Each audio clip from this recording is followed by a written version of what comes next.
संघर्ष न तकलीफ तो क्या खास मजा है जीने में, बड़े बड़े तूफान थम जाते हैं जब आग लगी हो सीने में। अस्सलामु अलैकुम, हेलो एंड स्वागत है आप सबका आज के एक और नए धमाकेदार और जबरदस्त वीडियो में, जहां हम बात करने वाले हैं ह्यूमन रिप्रोडक्शन के लेक्चर नंबर 5 के बारे में। यानी आज के इस लेक्चर में हम फैलोपियन ट्यूब्स के बारे में पढ़ने वाले हैं। इससे पहले वाले वीडियोस में हमने फीमेल रिप्रोडक्टिव सिस्टम और साथ ही साथ ओवरीज के स्ट्रक्चर को बड़े डिटेल में डिस्कस किया था। तो चलो बेटा शुरू करते हैं आज का लेक्चर और फैलोपियन ट्यूब्स के बारे में थोड़ी सी इंफॉर्मेशन हासिल कर लेते हैं। जब भी हम फैलोपियन ट्यूब्स के बारे में बात करेंगे तो जो सबसे पहला इंपॉर्टेंट पॉइंट आप याद रखेंगे वो ये है कि फैलोपियन ट्यूब्स जो होते हैं इन्हें हम एक और नाम से जानते हैं। They are also known as, याद रखना बाबा, they are also known as oviducts. Fallopian tubes को बाबा ओविडक्ट्स के नाम से भी जाना जाता है। नॉट ओनली ओविडक्ट्स बल्कि they are also called as uterine tubes. So आप पहला पॉइंट याद रखेंगे कि जो फैलोपियन ट्यूब्स होते हैं इन्हें हम ओविडक्ट्स के नाम से भी जानते हैं, इन्हें हम यूटेराइन ट्यूब्स के भी नाम से जानते हैं और बाबा इन्हें हम साल्पिंग्स के नाम से भी जानते हैं, salpinx. So fallopian tubes are also known as oviducts, they are also known as uterine tubes and they are also known as salpinx। अब दूसरा पॉइंट जो आप याद रखेंगे, पहला पॉइंट आपने याद रखा और दूसरा पॉइंट जो आप इंपॉर्टेंट याद रखेंगे वो ये है कि जो फैलोपियन ट्यूब्स होते हैं they are 10 to 12 centimetre long. याद रखना बाबा, they are 10 to 12 centimetre long tube like structures. ये 10 से 12 centimetre long tube like structures पाए जाते हैं।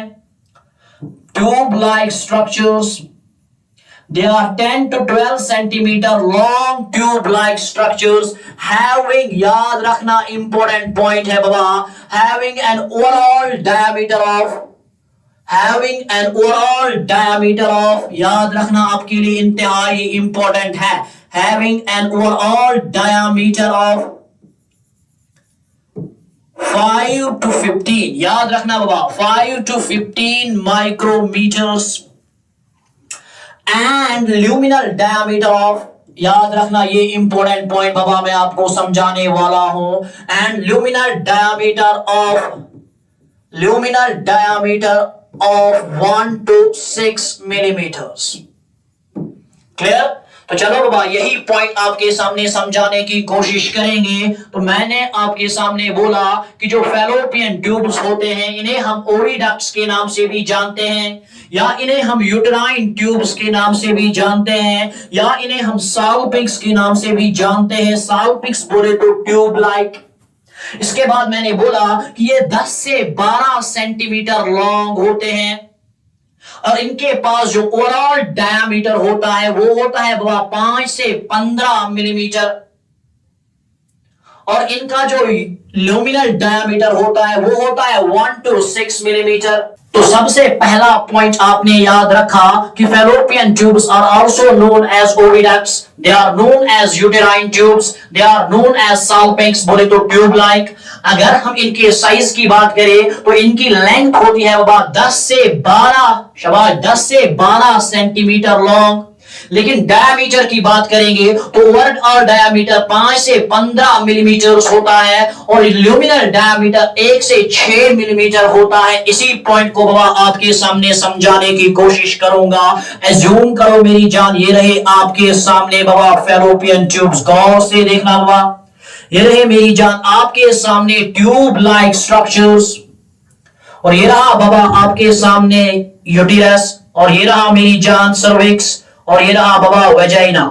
अब गौर से देखना मेरी जान, ये जो फैलोपियन ट्यूब्स होते हैं ना, सबसे पहला इंपॉर्टेंट पॉइंट जो आपने याद रखा कि फैलोपियन ट्यूब्स जो होते हैं ये बाबा ट्यूब लाइक स्ट्रक्चर्स पाए जाते हैं। अगर मैं इस डायग्राम को आपके सामने लेबल करूं तो बाबा ये रहा सामने वेजाइना, गौर से देखना बाबा। उसके बाद दूसरे नंबर पे ये रहा मेरी जान सर्विक्स उसके बाद ये जो बेग लाइक स्ट्रक्चर होता है, पेयर शेप्ड ऑर्गन पाया जाता है, इसे हम यूटेरस के नाम से जानते हैं, जिसको हम बाबा हिस्ट्रिया के नाम से भी जानते हैं, हिस्ट्रिया। उसके बाद ये जो आपको एलमंड शेप का स्ट्रक्चर दिखाई दे रहा है, इसे हम ओवेरी के नाम से जानते हैं, जिसके बारे में हमने पुराने लेक्चर में डिस्कस किया था। अब यहां ये जो आपको ट्यूब लाइक स्ट्रक्चर्स दिखाई दे रहे हैं, these tube like structures which are 10 to 12 centimetre in length, बोले तो इनकी लेंथ बाबा कितनी होती है, 10 से 12 सेंटीमीटर लॉन्ग। लेकिन सर आपने यहां 2 पॉइंट छेड़े, नंबर 1 आपने छेड़ा ओवरऑल डायमीटर और नंबर 2 आपने छेड़ा बाबा ल्यूमिनल डायमीटर। ओवरऑल डायमीटर बोले तो ये जो फैलोपियन ट्यूब के वॉल्स होते हैं ना, 3 लेयर्स पाए जाते हैं, जिनके बारे में मैं आगे जिक्र करूंगा। बाहर वाला लेयर बाबा सेरोसा, उसके बाद दूसरा लेयर मेरी जान मस्कुलरिस, और उसके बाद तीसरा लेयर बाबा जिसे हम म्यूकोसल लेयर के नाम से जानते हैं। इसका मतलब जो आपके फैलोपियन ट्यूब के वॉल्स है ना, वॉल्स को इंक्लूड करके जो पूरा डायमीटर आएगा, उसे हम ओवरऑल डायमीटर के नाम से जानते हैं। एज्यूम करो बाबा ये है फैलोपियन ट्यूब। अब गौर से देखना, फैलोपियन ट्यूब का जो वॉल होता है 3 लेयर्स का बना होता है। बाहर से मेरी जान सेरोसा, और उसके बीच में से मेरी जान मस्कुलरिस, और मस्कुलरिस के अंदर से पाया जाता है म्यूकोसा। सेम इधर से भी होगा ना, बाहर से मेरी जान सेरोसा, बीच में से मेरी जान मस्कुलरिस, और अंदर से पाया जाएगा मेरी जान म्यूकोसा। अब गौर से देखना, वॉल्स को इंक्लूड करके जो डायमीटर आपको हासिल होता है, उसे हम ओवरऑल डायमीटर के नाम से जानते हैं। And remember, overall diameter fallopian tubes का कितना होता, बोले तो 5 से 15 मिलीमीटर। लेकिन अगर हम खाली वॉल्स को छोड़कर अंदर वाले चैम्बर का डायामीटर देखें, अंदर वाले ल्यूमन का डायामीटर देखें, अंदर वाली जगह का डायामीटर देखें, इसे ओवरऑल डायामीटर नहीं, इसे बाबा ल्यूमिनल डायामीटर के नाम से जाना जाता है। और remember and remember, luminal diameter Baba 1 millimetre से लेके 6 मिलीमीटर तक हो सकता है, क्योंकि हमारे फैलोपियन ट्यूब्स में, यानी जो फीमेल्स में फैलोपियन ट्यूब पाया जाता है, उसमें जो एम्प्यूला होता है वो वाइड होता है, उसका डायमीटर बाबा 6 मिलीमीटर होता है। वाइल उनमें जो स्थमस पाया जाता है वो नैरो होता है, और उसका डायमीटर बाबा 1 मिलीमीटर पाया जाता है। तो ये आपके सामने पहली लाइन मैंने क्लियर की कि जो फैलोपियन ट्यूब्स होते हैं, इन्हें हम ओविडक्ट्स के नाम से जानते हैं, इन्हें हम यूटेराइन ट्यूब्स के नाम से भी जानते हैं, या इन्हें हम साल्पिक्स के नाम से भी जानते हैं। उसके बाद पॉइंट नंबर 2 जो मैंने आपके सामने रखा वो ये था कि फैलोपियन ट्यूब्स की लेंथ कितनी होती है मेरी जान, 10 से 12 सेंटीमीटर लॉन्ग होती है। उसके बाद डायमीटर की अगर हम बात करेंगे तो जो ओवरऑल डायमीटर होता है वो होता है 5 से लेके 15 मिलीमीटर, और इनका जो ल्यूमिनल डायमीटर होता है, अंदर वाला एरिया जो होता है वो होता है बाबा 1 से 6 मिलीमीटर। अब इसके बाद जो इंपॉर्टेंट पॉइंट आप याद रखेंगे फैलोपियन ट्यूब्स का, वो ये है कि सर हमें बता दीजिए कि फैलोपियन ट्यूब्स का काम क्या होता है। जरा इत्मीनान तरीके से नजर रखना बाबा, ये रहा आपके सामने फैलोपियन ट्यूब, गौर से देखना। अब मैं इस पॉइंट को थोड़ा डिटेल में ले जाने की कोशिश करूंगा, नजर रखना बाबा। अगर हम फैलोपियन ट्यूब्स के काम के बारे में जिक्र करेंगे तो नजर रखना बाबा, फैलोपियन ट्यूब्स जो होते हैं इनका काम क्या होता है, गौर से देखना। यही पॉइंट मैं आपकी स्लाइड पे ले जाने की कोशिश करूंगा और पॉइंट को आपके सामने रखूंगा। पॉइंट ये है कि जो फैलोपियन ट्यूब्स होते हैं, दे आर, याद रखना बाबा, they are accessory sex ducts, they are accessory sex ducts और sex organs of female reproductive system. ये फीमेल रिप्रोडक्टिव सिस्टम में एक्सेसरी सेक्स डक्ट्स पाए जाते हैं। सर मैं कुछ समझा नहीं। अगर आपने पुराना लेक्चर नहीं देखा है तो बाबा आपको शायद मालूम ना हो, मैंने आपको पुराने लेक्चर में ही बोला था कि जो इंसानों में सेक्स ऑर्गन्स होते हैं ये दो प्रकार के होते हैं। कुछ होते हैं बाबा प्राइमरी सेक्स ऑर्गन्स और कुछ होते हैं बाबा एक्सेसरी सेक्स ऑर्गन। अब जरा इत्मीनान तरीके से नजर रखो। ये रहा मेरी जान आपके सामने, अभी मैंने बोला ये रहा सर्विक्स, गौर से देखना, और ये रहा मेरी जान आपके सामने वेजाइना, गौर से देखना। इसके बाद ये रहा बाबा यूटेरस, जिसे वोम या हिस्ट्रिया के नाम से भी जाना जाता है। उसके बाद ये रहा बाबा आपका फैलोपियन ट्यूब, और यहां गौर गौर फरमाइए, यहां आपके एलमंड शेप्ड स्ट्रक्चर्स पाए जाते हैं जिन्हें हम ओवरीज के नाम से जानते हैं। और मैंने आपको पुराने लेक्चर में बोला हुआ है कि ओवरीज का काम होता है ये बाबा उआ रिलीज कर देते हैं in the form of secondary oocyte, यानी ओवरीज का काम होता है कि ये बाबा गैमीट्स प्रोड्यूस कर देते हैं। नॉट ओनली गैमीट्स बल्कि ये ओवरीज बाबा सेक्स हार्मोन्स भी बनाती है। और कौन सा सेक्स हार्मोन बनाएंगी ये हमने पुराने लेक्चर में देखा था कि एस्ट्रोजन और प्रोजेस्टेरोन बना देती है।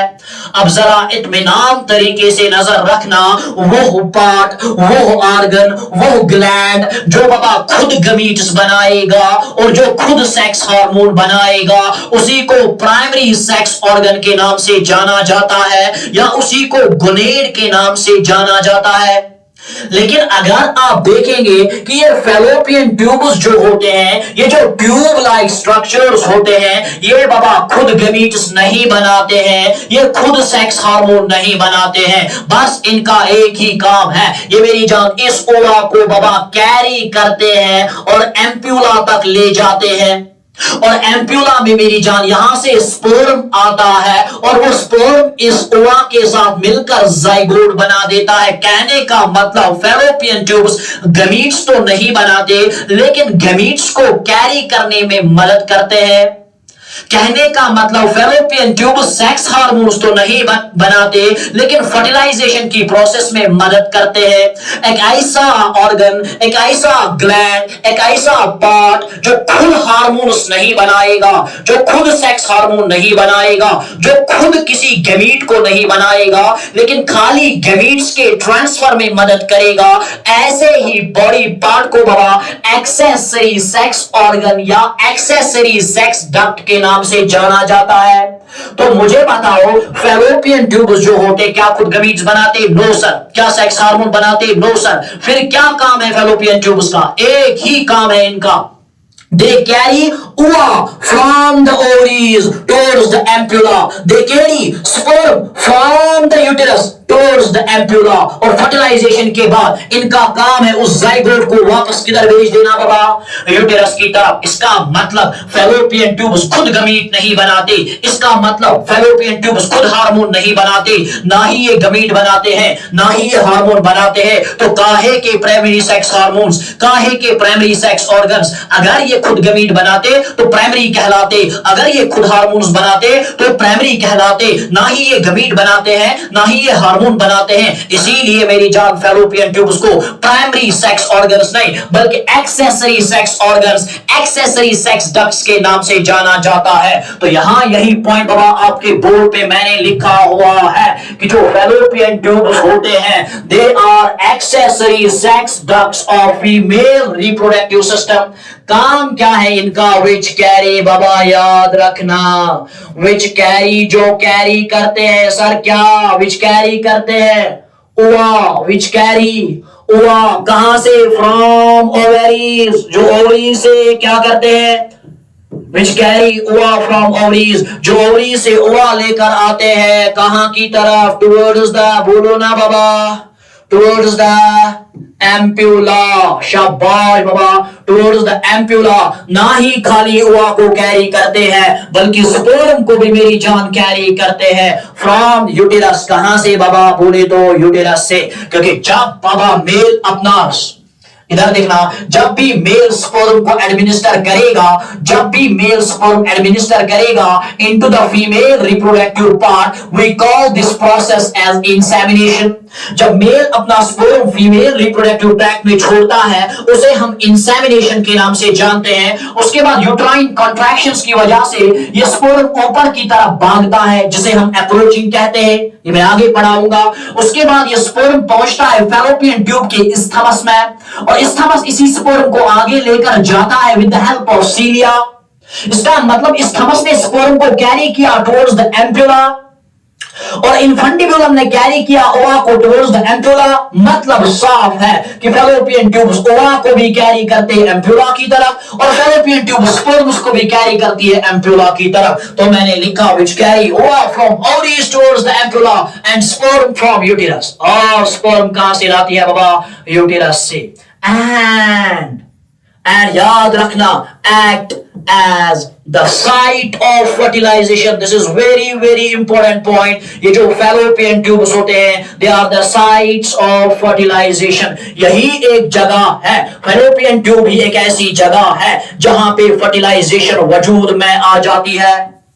यानी कहने का मतलब है, जब यहां से ओवा आएगा और यहां से स्पर्म आएगा, स्पर्म और ओवा आपस में मिलके बाबा जब जाइगोट बना देता है, और जाइगोट बनने को ही बाबा हम बोलते हैं फर्टिलाइजेशन। जब स्पर्म का न्यूक्लियस और ओवा का न्यूक्लियस आपस में मिलेगा, तब जाके वजूद में आएगा प्रोडक्ट ऑफ कंसेप्शन।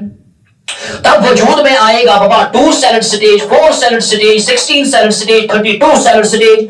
कहने का साफ मतलब है, जब दो गमीट्स आपस में मिलेंगे और जाइगोट को बनाएंगे, उसी को बाबा फर्टिलाइजेशन के नाम से जाना जाता है। और ये फर्टिलाइजेशन होती है बाबा एम्प्यूला ऑफ फैलोपियन ट्यूब। क्योंकि एम्प्यूला में हुई, इसका मतलब है ना फैलोपियन ट्यूब में हुई, इसीलिए मैंने आपके बोर्ड पे लिखा they act as the site of fertilisation. अगर मैं जल्द अज जल्द आपको बताता चलो कि मैंने क्या पढ़ाया, तो पहला पॉइंट जो मैंने पढ़ाया, मैंने बोला कि फैलोपियन ट्यूब्स जो होते हैं they are also known as oviducts, clear. उसके बाद they are also known as uterine tubes, clear. उसके बाद they are also known as salpinx, salpinx का मतलब ट्यूब लाइक। उसके बाद दूसरा पॉइंट मैंने बोला they are 10 to 12 centimetre long tube like structures. इनकी लेंथ जो होती है 10 से 12 सेंटीमीटर होती है, और डायमीटर की बात करेंगे तो ओवरऑल डायमीटर 5 से 15 मिलीमीटर, और ल्यूमेन का डायमीटर बाबा 1 से 6 मिलीमीटर। उसके बाद दूसरा पॉइंट, तीसरा पॉइंट जो मैंने छेड़ा वो ये था कि they are the accessory sex ducts of female reproductive system. ये फीमेल रिप्रोडक्टिव सिस्टम के एक्सेसरी सेक्स डक्ट्स होते हैं, यानी ये खुद गमीट्स नहीं बनाते हैं, ये खुद हार्मोन्स नहीं बनाते हैं, खाली गमीट्स को कैरी करने में मदद करते हैं। और गमीट्स को कैरी करने के साथ साथ फैलोपियन ट्यूब्स में एक जबरदस्त प्रोसेस पाई जाती है जिसे हम फर्टिलाइजेशन के नाम से जानते हैं। यानी fallopian tubes are the sites of fertilization. Fallopian tube ही ऐसी जगह है जहां पे फर्टिलाइजेशन होती है। अब अगर हम फैलोपियन ट्यूब्स के पार्ट्स के बारे में बात करेंगे तो बाबा आप याद रखेंगे, ये बहुत ही इंपॉर्टेंट अब पॉइंट छेड़ने वाला हूं। अगर हम बाबा पार्ट्स के बारे में जिक्र करेंगे, अगर हम बाबा पार्ट्स के बारे में जिक्र करेंगे तो रिमेंबर फैलोपियन ट्यूब्स के बाबा 4 पार्ट्स होते हैं। Fallopian tube is broadly classified into और डिवाइडेड इनटू 4 पार्ट्स। 4 पार्ट्स होते हैं फैलोपियन ट्यूब के। इसमें से जो पहला पार्ट आपको देखने को मिलेगा, याद रखना मेरी जान, उस पार्ट को हम किस नाम से जानते हैं? The first part of the fallopian tube is called as part infundibulum. याद रखना बाबा, पहला पार्ट जो होता है उसे हम इनफंडिबुलम के नाम से जानते हैं, इनफंडिबुलम के नाम से जानते हैं। अगर मैं आपको यहां समझाऊं तो बाबा ये रहा आपके सामने फैलोपियन ट्यूब। अब चूंकि इसको पढ़ना है इसीलिए थोड़ा इसको आराम से बनाने की कोशिश करते हैं। ये रहा मेरी जान आपके सामने fallopian tube, very good, fallopian tube. और ये रहा बाबा आपके सामने यूटेरस। अब गौर से देखना मेरी जान, ये फैलोपियन ट्यूब्स जो होते हैं ना, इसके 4 पार्ट्स पाए जाते हैं। There are 4 parts of the fallopian tubes. The first part of the fallopian tube is called as, मेरी जान very very good, is called as infundibulum. जो पहला पार्ट है मेरी जान, उसे हम इनफंडिब्यूलम के नाम से जानते हैं। अगर मैं आपको इनफंडिब्यूलम के बारे में बताऊं, ये जो आपको पहला पार्ट दिखाई दे रहा है, जिसका साइज बाबा याद रखना 1.2 सेंटीमीटर होता है, 1.25 सेंटीमीटर इसका साइज होता है। This first part of the fallopian tube, the first part of the fallopian tube which receives the ova from ovaries is called as infundibulum। तो क्या मैं हक के साथ बोलूं कि infundibulum मेरी जान फैलोपियन ट्यूब उसका पहला हिस्सा है। शाबाश, the first part of the fallopian tube. या मैं यूं कहूं फर्स्ट के बजाय, it is that part of the, शाबाश, it is that part of fallopian tube. ये फैलोपियन ट्यूब्स का एक ऐसा हिस्सा है, it is that part of fallopian tube जिसका काम क्या होता है, विच रिसीव्स, गौर से देखना बाबा, विच रिसीव्स ओवा, जो ओवा को रिसीव करेगा। कहां से मेरी जान, ओवरीज से रिसीव करेगा ओवा, फ्रॉम ओवरीज। लेकिन याद रखना मेरी जान, याद रखना, ये ओवा रिसीव करने के लिए इसके पास कुछ फिंगर लाइक प्रोजेक्शंस होते हैं। और ये जो फिंगर लाइक प्रोजेक्शंस मेरी जान इसके पास होते हैं ना, ये इनफंडिब्यूलम के पास जो फिंगर लाइक प्रोजेक्शंस होते हैं जो ओवा को रिसीव करने में मदद करते हैं, इन्हीं फिंगर लाइक प्रोजेक्शंस को बाबा फिम्ब्रे के नाम से जाना जाता है। These finger-like projections are called as fimbre। तो मैं कहूं कि infundibulum is that part of fallopian tube which receives ova from ovary, जो ओवरी से ओवा रिलीज करेगा, ओवरी से ओवा रिसीव करेगा। लेकिन किसके जरिए से, याद रखना बाबा, via finger-like projections, via finger-like projections। गौर से देखना बाबा, finger-like projections के जरिए से। and remember these finger-like projections are called as called fimbre। याद रखना बाबा, इन्हीं finger-like projections को fimbre के नाम से जाना जाता है। यहां पे एक और पॉइंट को मैं छेड़ूंगा। अब अज्यूम कीजिए बाबा, ये रही मेरी जान ओवरी। गौर से देखना, यहां इंपॉर्टेंट पॉइंट है। अब गौर से देखना, ये रहे बाबा फिंगर लाइक प्रोजेक्शंस, ये रहे बाबा फिंगर लाइक प्रोजेक्शंस। अब ये फिंगर लाइक प्रोजेक्शंस ऐसे होते हैं, ये ओवा को रिसीव करेंगे। अब मुझे बताओ, अगर इन्होंने ओवा रिसीव किया, ये ओवा जाना चाहिए ना इस कैनाल में। इसका साफ मतलब है कि फैलोपियन ट्यूब्स और ओवरी के दरमियान एक ओपनिंग होनी चाहिए। अगर ऊपर से ओवरी है और नीचे से फैलोपियन ट्यूब है, ये तो फिंगर लाइक प्रोजेक्शन, बीच में क्या होनी चाहिए, ओपनिंग, जहां से ये ओवा जा सके। Remember that opening which is present between the ovary and the fallopian tube, this opening is called as, मेरी जान याद रखना, it is called as abdominal, it is called as abdominal ostium। इसे हम abdominal ostium के नाम से जानते हैं। and remember this opening is broad। ये ओपनिंग बाबा थोड़ा ब्रॉड होती है। This opening is broad क्योंकि आपके फैलोपियन ट्यूब्स में 2 ओपनिंग्स पाई जाती है। एक ओपनिंग पाई जाती है ओवरीज और फैलोपियन ट्यूब के दरमियान, और एक ओपनिंग पाई जाती है मेरी जान फैलोपियन ट्यूब और यूटेरस के दरमियान। ये जो ओपनिंग फैलोपियन ट्यूब और ओवरी के दरमियान पाई जाती है, इन्हें हम एब्डोमिनल, इसे हम एब्डोमिनल ऑस्टियम के नाम से जानते हैं। और ये जो ओपनिंग यूटेरस और फैलोपियन ट्यूब के दरमियान पाई जाती है, इसे हम मेरी जान किस नाम से जानते हैं, it is called as uterine ostium. It is called as uterine ostium. तो क्या मैं हक के साथ बोलूं कि infundibulum it is that part of fallopian tube which receives, मेरी जान क्या, सेकेंडरी oocyte या ova from the ovaries via finger like projections, and these finger like projections are called as fimbriae. उसके बाद मैंने आपको बोला कि यहां पे बाबा एक ओपनिंग पाई जाती है, और इस ओपनिंग को हमने नाम क्या दिया, हमने इसका नाम रखा बाबा, शाबाश, एब्डोमिनल ऑस्टियम। तो यहां पे यही पॉइंट मैं आपके सामने छेड़ूंगा कि क्या होता है एब्डोमिनल ऑस्टियम। यहां लिखूंगा बाबा, मैंने आपको बोला कि द ओपनिंग प्रेजेंट बिटवीन, याद रखना, the opening present the opening present between, जो ओपनिंग पाई जाती है किसके दरमियान बाबा, ओवरी के दरमियान एंड फैलोपियन ट्यूब के दरमियान। The opening which is present between the ovary and the fallopian tube is called as ostium, is called as, इसी को बाबा हम कहते हैं एब्डोमिनल ऑस्टियम, इसे हम एब्डोमिनल ऑस्टियम के नाम से जानते हैं। इसके बाद याद रखना एक लास्ट पॉइंट इन्फंडिब्यूलम के बारे में। रिमेंबर इन्फंडिब्यूलम का जो साइज होता है, इसकी जो लेंथ होती है मेरी जान, वो होती है 1.25 centimetre. It is 1.25 centimetre long. Very good.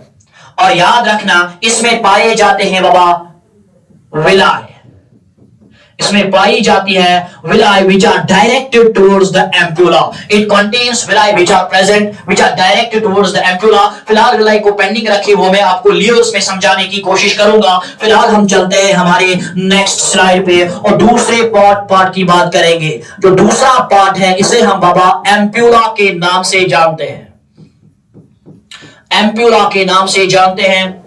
चलो अभी तक हमने आपको बोला कि जो पहला पार्ट था उसे क्या नाम दिया हमने, वेरी वेरी गुड, जो पहला पार्ट था उसे हमने नाम दिया बाबा, जो पहला पार्ट था उसे हमने नाम दिया, शाबाश, पहले पार्ट को हमने नाम दिया इन्फंडिब्यूलम। ये रहा आपके सामने इन्फंडिब्यूलम। इसके बाद अगर आप गौर से देखेंगे तो जो दूसरा पार्ट होता है फैलोपियन ट्यूब उसका, वो सबसे डायलेटेड होता है और सबसे लॉन्ग होता है। Remember the second part of the fallopian tube is dilated, the second part of the fallopian, यहां तक ये क्या था बाबा, यहां तक ये था मेरी जान इन्फंडिब्यूलम। ये रही बाबा आपके सामने ओवरी, यहां तक ये इन्फंडिब्यूलम था। इसके बाद ये जो दूसरा पार्ट आपको दिखाई दे रहा है which is dilated, the longest and the dilated or widest part of the fallopian tube, इसी widest part को क्या बोला जाता है, एम्प्यूला। लेकिन एक बात का खास ख्याल रखना, ये जो एम्प्यूला होता है इसका जो ये मेम्ब्रेन होता है ये बाबा स्ट्रेट नहीं होता, ये बाबा टेढ़ा होता है और इस टेढ़े स्ट्रक्चर को हम टॉर्चुअस के नाम से जानते हैं। This is called as tortuous structure। तो क्या मैं कहूं कि एम्प्यूला इज द, याद रखना बाबा, एम्प्यूला इज द लॉन्गेस्ट, ये लॉन्गेस्ट है एंड वाइडेस्ट, ये लॉन्गेस्ट भी है और वाइडेस्ट पार्ट भी है किसका, it is the longest and widest part of fallopian tube. It is the longest and the widest part of the fallopian tube। Sir अगर longest है तो बताओ ना साइज कितना है। रिमेंबर इसका साइज होता है 5 से 6 सेंटीमीटर। सर अगर widest है तो बताओ ना इसका डायमीटर कितना होता है। रिमेंबर अगर हम इसके डायमीटर की बात करेंगे तो रिमेंबर इसका डायमीटर होता है 6 millimetres. But remember it is not straight, it is tortuous।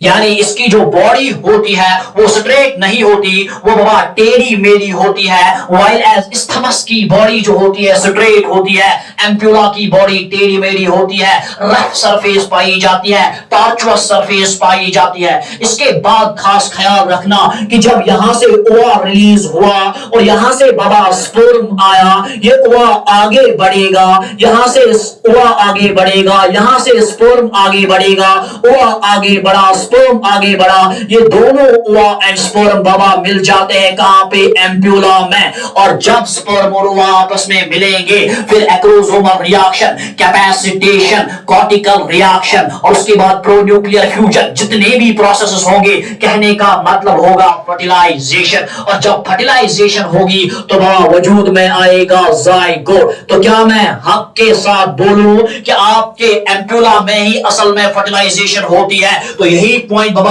आपके स्लाइड पे लिखूंगा कि ampulla is the actual site of fertilisation. Ampulla is the actual site of fertilization. Ampulla is the actual site of fertilization.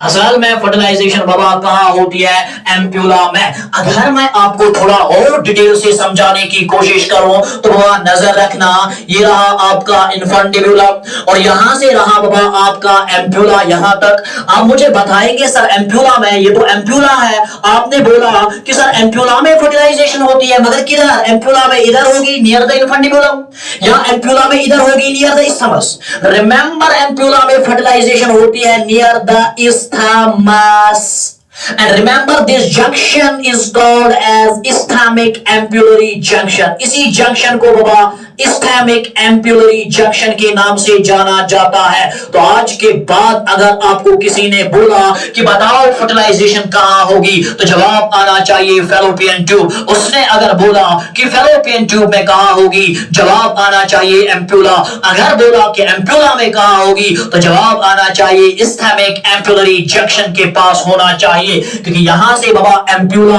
Widest part आ रहा है और ऊपर से narrow होता जा रहा है और इस्थमस बना रहा है। तो वाइडेस्ट और नैरो पार्ट के दरमियान एक जंक्शन तो मौजूद होगी। अगर यहां से कोई वाइडेस्ट पार्ट आ रहा है और आगे नैरो हो रहा है, यहां तो बीच में जंक्शन है ना, this is ampulla, this is isthmus. बीच में जो जंक्शन है यहीं पे बाबा फर्टिलाइजेशन होती है और इसी जंक्शन को बाबा बोला जाता है isthmic ampullary junction.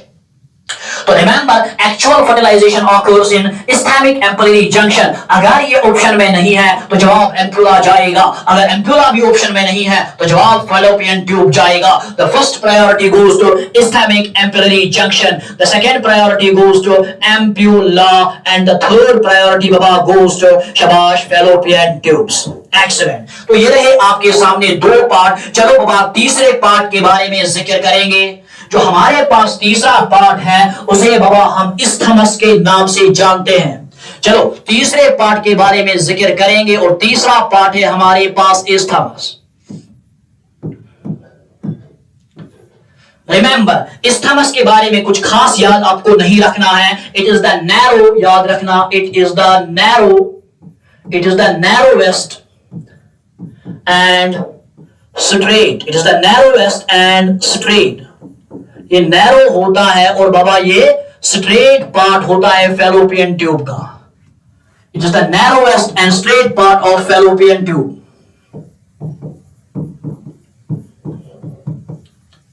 It is the narrowest and straight part of fallopian tube. गौर से देखना, अगर मैं आपको समझाने की कोशिश करूं तो ये रहा मेरी जान आपके सामने फैलोपियन ट्यूब। गौर से देखना बाबा, नजर रखना, ये रहा आपके सामने फैलोपियन ट्यूब, ये रहा मेरी जान आपके सामने यूटेरस। अब ये रहा मेरी जान आपके सामने बोले तो इन्फंडिब्यूलम, ये रहा बाबा इन्फंडिब्यूलम। और इसके बाद ये रही मेरी जान ओवरीज, जिनके बारे में हमने परसों इंतहाई शिद्दत से डिस्कस किया। ये रही बाबा आपके सामने ओवरीज। अब सबसे पहला पार्ट कौन सा था? इन्फंडिब्यूलम, साइज 1.25 सेंटीमीटर। उसके बाद दूसरे नंबर पे था 5 सेंटीमीटर एम्प्यूला। और आप तीसरे नंबर पे जो नैरो पार्ट होता है इसे हम बाबा इस्थमस के नाम से जानते हैं। अब पहला पॉइंट जो आप इस्थमस के बारे में याद रखेंगे, it is the narrow and straight. या एक तो ये नैरो होता है, इसका डायमीटर बाबा इंतहाई कम होता है, इसका ल्यूमिनल डायमीटर पाया जाता है 1 millimetre. So it is the narrow tube, it is the narrow tube of the fallopian tube. But इसके जो वॉल्स होते हैं वो एम्प्यूला की तरह बाबा टेढ़े मेढ़े नहीं होते, वो स्ट्रेट होते हैं। तो remember it is the narrow and straight part of the fallopian tube. इसका साइज अगर हम देखेंगे तो रिमेंबर इसका साइज होता है बाबा 2 से 3 सेंटीमीटर। और अगर हम इसके डायमीटर की बात करेंगे तो रिमेंबर इसका डायमीटर होता है बाबा कितना? 1 मिलीमीटर, जहां के एम्प्यूला का ल्यूमिनल डायमीटर होता है 6 मिलीमीटर। इसके बाद जरा गौर से देखेंगे कि काम क्या है इस्थमस का। गौर से देखो, बताओ क्या इस्थमस में उवा होगा? नहीं होगा। क्या इस्थमस उवा को कैरी करेगा? नहीं करेगा। इस्थमस का काम सुनिए, एक तो इसका काम है बाबा नीचे से स्पर्म को ऊपर लाना। अब जब स्पर्म इधर पहुंचा, यहां से आया ना उवा, स्पर्म और उवा आपस में मिला तो क्या बना बाबा? जाइगोट बनाना रे। ये जाइगोट फिर आपस में जाकर अंदर जब मॉड्यूला वगैरह बनाएगा तो ये मॉड्यूला बाबा यहाँ प्रोडक्ट ऑफ कंसेप्शन इस्थमस से किधर जाएगा? शाबाश, यूटेरस के अंदर जाएगा। कहने का मतलब यह है कि जो इस्थमस है इसके दो काम है। It carries sperm from the uterus to the ampulla. Number 2, it carries the product of conception और जाइगोट। ये प्रोडक्ट ऑफ कंसेप्शन को, ये जाइगोट को या ये मॉड्यूला को, एक्चुअली मॉड्यूला को कैरी करेगा from the ampulla to the uterus. यानी यूटेरस से किसको लाएगा बाबा? बोले तो स्पर्म को। और जब उस स्पर्म की फर्टिलाइजेशन बाबा एम्प्यूला में होगी, वहां पे जाइगोट बनेगा, जाइगोट मॉड्यूला बनेगा। उस मॉड्यूला को इस्थमस वापस लाएगा किधर? बोले तो यूटेरस के अंदर। तो इसके दो काम हैं। क्या मैं बोलूं? इट कैरीज, शाबाश बोलू ना मेरी जान, इट कैरीज, शाबाश, it carries sperm. It carry sperm from, ये स्पर्म को कैरी करेगा फ्रॉम यूटेरस। कहां से बाबा? यूटेरस से towards the fallopian, towards the ampulla, towards the ampulla। ये स्पर्म को लाएगा यूटेरस से एम्प्यूला की तरफ and also carries product of conception। यानी जब फर्टिलाइजेशन हुई वहां पे जो चीज बनी उस चीज को मेरी जान ये किधर लेके जाएगा? उस चीज को लेके जाएगा बाबा वापस यूटेरस में, ताकि इंप्लांटेशन हो सके और प्रेगनेंसी हो सके। And carries product of conception towards the uterus. याद रखना बाबा, टुवर्ड्स यूटेरस। इसके बाद ये रहे आपके तीनों पार्ट्स, और इसके बाद लास्ट वाला पार्ट यहां आपको दिखाई दे रहा है, this curved part of the fallopian tubes which goes into the uterine walls. ये जो फैलोपियन ट्यूब का लास्ट कर्व्ड पार्ट है जो यूट्राइन ट्यूब्स के अंदर चला जाता है, इस कर्व्ड पार्ट को मेरी जान इंटरस्टिशियल पार्ट के नाम से जाना जाता है। Remember the last part is called as intramural part. The last part is called as intramural part। और intramural part क्या है? It is the last part of the fallopian tube। यहां लिखूंगा बाबा, intramural part किसे बोला जाता है?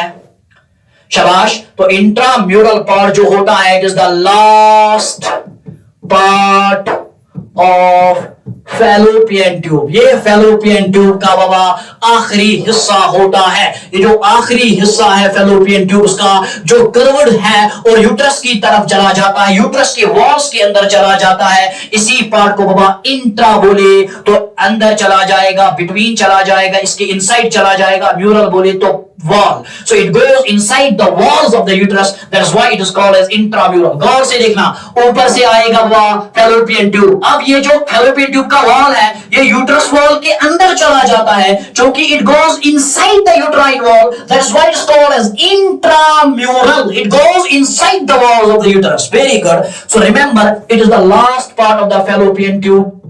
फैलोपियन ट्यूब का लास्ट पार्ट होता है, काम क्या होता है? एक ही काम है, which connect, जो कनेक्ट करेगा बाबा किसको? जो कनेक्ट करेगा rest of the fallopian tube को, which connects the rest of fallopian tube, जो बाकी फैलोपियन ट्यूब को कनेक्ट करता है विद यूटेरस। किसके साथ? यूटेरस के साथ। और याद रखना मेरी जान, अभी मैंने आपको बोला था यहीं पर मेरी जान एक ओपनिंग भी पाई जाती है, इसी वाले हिस्से में एक ओपनिंग भी पाई जाती है जिसे हम यूट्राइन ऑस्टियम के नाम से जानते हैं। किस नाम से जानते बाबा? Uterine ostium. तो क्या मैं लिखूं कि it also contains an opening। It also contains an opening, शाबाश, called, इसी में बाबा एक ओपनिंग पाई जाती है जिसे हम यूट्राइन ओपनिंग के नाम से जानते हैं, या जिसे हम uterine ostium, ostium means pore, ostium means opening, which is called as uterine ostium. Excellent. इसे हम यूट्राइन ऑस्टियम के नाम से जानते हैं। इसके बाद लास्ट पॉइंट जो मैं आपके सामने रखना चाहता हूं, अगर हम सारे फैलोपियन ट्यूब्स के बारे में जिक्र करें इधर आपके सामने, ये अगर मैं एज्यूम करूं आपका फैलोपियन ट्यूब है, तो रिमेंबर ये जो फैलोपियन ट्यूब्स होते हैं ना मेरी जान, याद रखना बाबा, ये जो फैलोपियन ट्यूब्स होते हैं, ये फैलोपियन ट्यूब्स बाबा 3 लेयर्स के बने होते हैं। कितने लेयर्स के? शाबाश। फैलोपियन ट्यूब जो होता है ये 3 लेयर्स का बना होता है। पहला बाहर वाला लेयर, उसके बाद मेरी जान याद रखना ये बीच वाला लेयर भी यहां देखने को मिलेगा। 3 लेयर्स फैलोपियन ट्यूब्स कितने लेयर्स के बने होते हैं? शाबाश मेरी जान, 3 लेयर्स के बने होते हैं। गौर से देखो बाबा, ये आपको सबसे पहले दिखाई दिया कौन सा लेयर? शाबाश, ये आपको सबसे पहले दिखाई दिया बाहर वाला कौन सा लेयर? This layer. ये बाहर से जो लेयर आपको दिखाई दे रहा है, अगर हम हिस्टोलॉजी पढ़ेंगे फैलोपियन ट्यूब की, ये जो बाहर वाला लेयर है इसे मेरी जान सेरोसा के नाम से जानते हैं। इसे हम सेरोसा के नाम से जानते हैं और ये फाइब्रस टिश्यू का बना होता है। और आपको मालूम है कि फाइब्रस टिश्यू का काम होता है प्रोटेक्शन। इसका काम है बाबा प्रोटेक्शन। जल्दी जल्दी बाबा आपको अकॉर्डिंग टू द सिलेबस पढ़ा रहा हूं। जो बाहर वाला लेयर है इसे हम सेरोसा के नाम से जानते हैं। ये फाइब्रस टिश्यू का बना होता है, इसमें फाइब्रस प्रोटीन पाया जाता है और वो फाइब्रस प्रोटीन्स का काम क्या होता है बाबा? प्रोटेक्शन प्रोवाइड करना। इसके बाद ये जो बीच वाला लेयर होता है ना, याद रखना मेरी जान, इसे हम मस्क्यूलरिस लेयर के नाम से जानते हैं। एंड रिमेंबर, ये मस्क्यूलरिस लेयर बना होता है स्मूथ मसल्स का।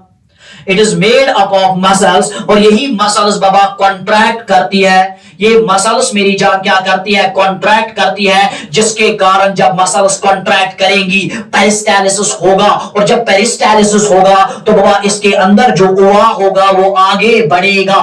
क्लियर है ना? तो ये muscularis layer helps in the contraction which helps in the peristalsis of the ovum. जब ये मस्कुलरिस लेयर कॉन्ट्रैक्ट करेगा, जब ये मसल्स कॉन्ट्रैक्ट करेंगी, तब जाके यहां से ओवम आएगा और यहां से मेरी जान क्या आएगा? स्पर्म आएगा। इसके बाद इंपॉर्टेंट जो आप याद रखेंगे वो है मेरी जान ये सफेद कलर का इनर मोस्ट लेयर। याद रखना बाबा, ये जो इनर मोस्ट लेयर होता है इसे हम बाबा म्यूकोसल लेयर के नाम से जानते हैं। It is called as mucosal layer. मैं चाहता था कि मैं इन चीजों को अलग अलग करके डिटेल में पढ़ा पाऊं, लेकिन बाबा वक्त ज्यादा होता जा रहा है, लेक्चर खींचता जा रहा है, इसीलिए मैं यहीं पे इख्तिताम करूंगा और मस्कुलरिस लेयर पे ही खत्म करूंगा। ये जो इनर मोस्ट लेयर होता है इसे हम म्यूकोसल लेयर के नाम से जानते हैं। एंड रिमेंबर, ये म्यूकोसल लेयर बाबा 2 प्रकार की सेल्स का बना होता है। ये इंतहाई इंपॉर्टेंट है। इस म्यूकोसल लेयर में 2 किस्म की सेल्स पाई जाती है। सम सेल्स are बाबा called as, गौर से सुनना मेरी जान, some cells are called as, याद रखना 2 प्रकार की सेल्स होती है। कुछ सेल्स को मेरी जान, शाबाश इधर, कुछ सेल्स बाबा एपिथेलियल सेल्स कहलाती है। शाबाश बोलिए ना। some cells are epithelial cells and remember, इन्हीं एपिथेलियल सेल्स पे सीलिया पाए जाते हैं। These epithelial cells, शाबाश, ये अगर एपिथेलियल सेल है तो इसी एपिथेलियल सेल पे पाया जाता है सीलिया। गौर से देखना, These epithelial cells contain cilia, इसीलिए बाबा इन्हीं epithelial cells को ciliated cells कहा जाता है। They are called as columnar ciliated epithelial cells। ये columnar होती है, क्यूबॉइडल शेप की होती है और इनके पास सीलिया होता है। और इनका काम क्या होता है मेरी जान? इनका काम होता है बाबा स्पर्म को मूव करना। 2 चीजें स्पर्म को मूव कराएंगी, एक बाबा मसल कॉन्ट्रैक्शन पेरिस्टालिसिस, और नंबर 2 बाबा ये सीलिया जो इस स्पर्म को आगे ले जाएंगे। Same will happen with the ओवा। 2 चीजें ओवा को मूव करने में मदद करेंगी। नंबर 1 जब ये बाबा कॉन्ट्रैक्ट करेंगी मसल्स मस्कुलरिस लेयर। नंबर 2 बाबा जो इन एपिथेलियल सेल्स पे पाए जाते हैं सीलिया, ये सीलिया भी बाबा मदद करेंगे इस ओवा को आगे बढ़ने में। और नंबर 2 यहां पाई जाती है ब्लू कलर की सेल्स और इन्हीं सेल्स को बाबा हम पेग सेल्स के नाम से जानते हैं। रिमेंबर, ये पेग सेल्स क्या काम करती है? इन पेग सेल्स का काम होता है to provide nutrition to the epithelial cells. ना यहां हमने जिक्र किया 3 लेयर्स का। नंबर 1 आउटर सेरोसा जो प्रोटेक्शन प्रोवाइड करेगा, बीच वाला मस्कुलरिस जो कंट्रैक्शन कराएगा और अंदर वाला म्यूकोसा जिसमें 2 किस्म की सेल्स पाई जाती है, एपिथेलियल सेल्स जिन्हें हम सीलिएटेड सेल्स कहते हैं, और ये पेग सेल्स जिनका काम है न्यूट्रिशन प्रोवाइड करना, और इन्हीं सेल्स को बोला जाता है नॉन सीलिएटेड सेल्स, क्योंकि इनके पास सीलिया नहीं होता, ये मूवमेंट में मदद नहीं करेंगी। वेरी वेरी गुड, ये मूवमेंट में बाबा मदद नहीं करेंगी। They are non ciliated. This makes the end of the fallopian tubes. अगर आपको फैलोपियन ट्यूब्स के नोट्स चाहिए, मैं आपको बाबा पीडीएफ प्रोवाइड करूंगा टेलीग्राम या हमारे व्हाट्सएप चैनल पे आप जुड़ सकते हैं। मिलते हैं आपके साथ अगले आने वाले लेक्चर में, जहां हम डिस्कस करेंगे एंडोमेट्रियम यानी यूटेरस के बारे में। तब तक के लिए दीजिए मुझे भी इजाजत, आप भी बैठिए अल्लाह के हवाले। अल्लाह हाफिज़।